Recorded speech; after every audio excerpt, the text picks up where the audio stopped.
আসসালামু আলাইকুম। আজকে একটি কার্যকারী গুরুত্বপূর্ণ ভিডিও নিয়ে আমি উপস্থিত হয়েছি। চেহেল কাপ কি?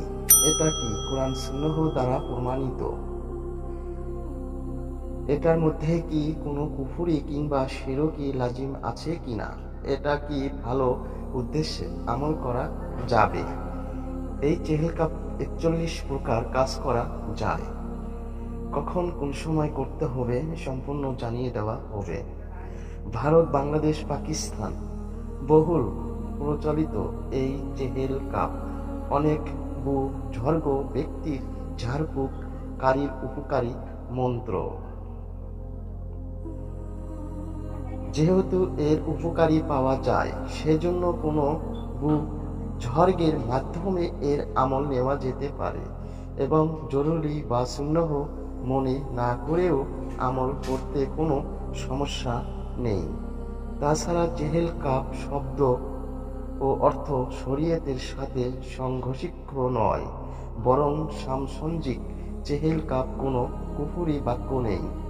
সকল বাক্যর ইঙ্গিত ও মর্মর্থ আল্লাহ তাআলার দিকেই। চেহেল কাপ বিভিন্ন বর্ণনা পাওয়া যায়। তন্ত্রমধ্যে এটি হলো এই কাফা কা রাব্বুকা কামিয়াফিকা ওয়াকিফাতান কিকাফুহা কাকা মিনিন কানা মিন কালু কিন্তা কিরু কাকারান কারিল কারিফি কাবদিন তাকি মুসাক শাকাতান কালুকলুকি লাকা কিন কাফা কামা বিকাফা কাফু কুরবাতাহু ইয়া কাউকাবান কানা ইয়া কাউকাবান হালাক। এই চেহেল কাপে প্রতি কাফের মধ্যে ফজিলত রয়েছে।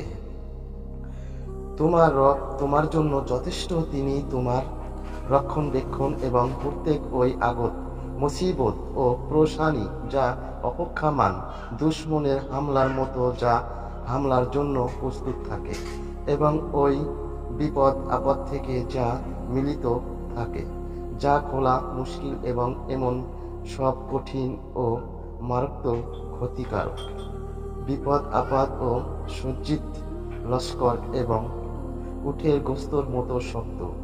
হে আমার লালন পালনকারী রব, সমস্ত অপশক্তির মোকাবেলার আপনি যথেষ্ট। হে ওই আলৌকিক নক্ষত্র অন্তক যে উজ্জ্বল আকাশ তারার মতো তুমি সঠিক পথ পরিচালিত করো। আশা করি এই ধরনের ভিডিওগুলো আপনাদেরকে পেতে হলে সাথে থাকবেন। পরবর্তীতে আবার দেখা হবে। এই চেহেল কাপের ফজিলত ৪১ প্রকার, কখন কোন সময় করতে হবে সম্পূর্ণ আপনাদেরকে জানিয়ে দেওয়া হবে। আজ এই পর্যন্তই। খোদা হাফেজ।